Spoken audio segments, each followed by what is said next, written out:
బిస్మిల్లాహిర్ రహ్మానిర్ రహీం.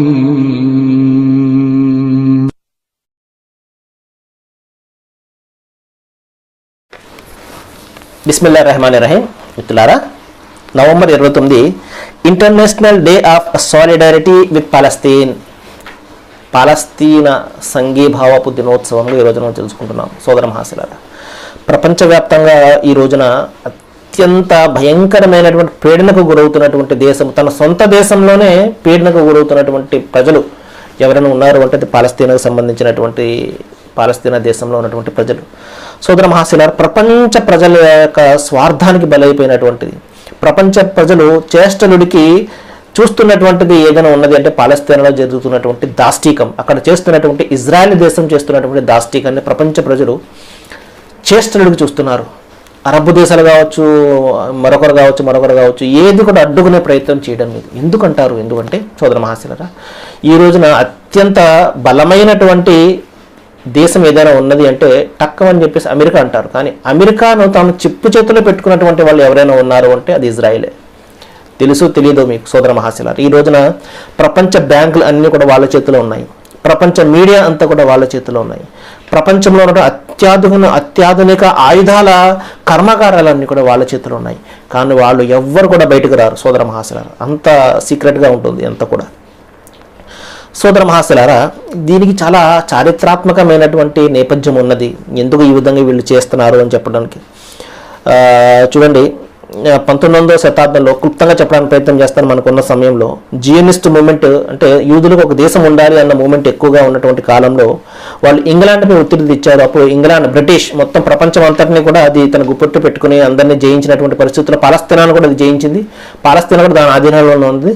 ఆ సమయంలో యూదులు, ఎందుకంటే ప్రపంచాన్ని కంట్రోల్ చేసే వాళ్ళు వీళ్ళే కాబట్టి, డబ్బులు ఇవ్వాలన్నా ఆయుధాలు సప్లై చేయాలన్నా వీళ్ళ చేతులు ఉన్నది కాబట్టి, అమెరికాలో ఎవరు అధ్యక్షత పదవి చేపట్టాలన్నా కూడా వీళ్ళ లాబింగ్ లేనిది కూడా అక్కడ ఇది కూడా జరగదు. ఇటువంటి ఈ విధంగా మొత్తం ప్రపంచాన్ని కంట్రోల్ పెట్టుకున్నారు. మొత్తం ప్రపంచాన్ని అమెరికా కంట్రోల్ పెట్టుకుంటే అమెరికాను కంట్రోల్ పెట్టుకున్నటువంటి వాళ్ళు ఈ యూదులు, ఈ ఇజ్రాయెల్ ప్రజలు, ఇజ్రాయెల్ జాతి.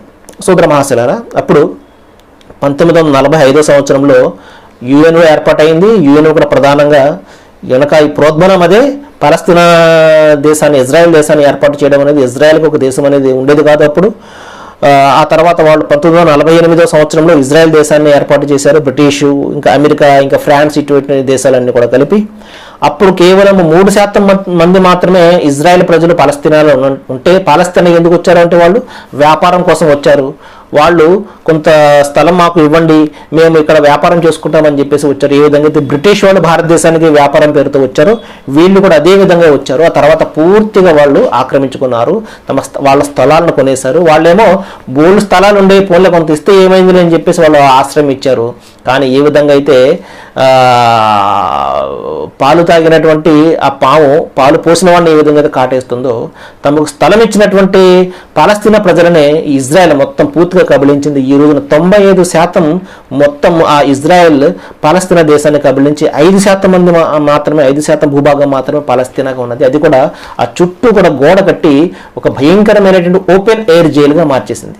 బయట నుంచి ఎవరు రావడానికి లేదు, మందులు సప్లై లేదు, ఆహారం సప్లై లేదు.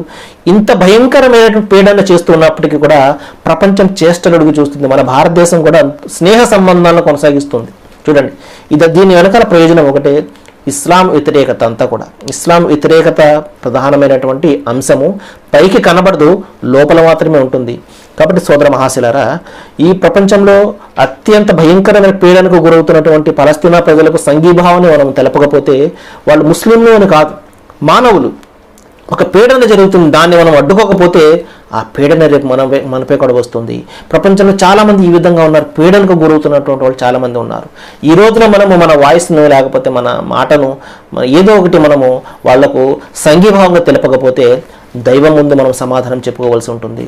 రండి, ఇస్లాంను తెలుసుకుందాము, పాలస్తీనా ప్రజలకు సంఘీభావంగా ఉందాము.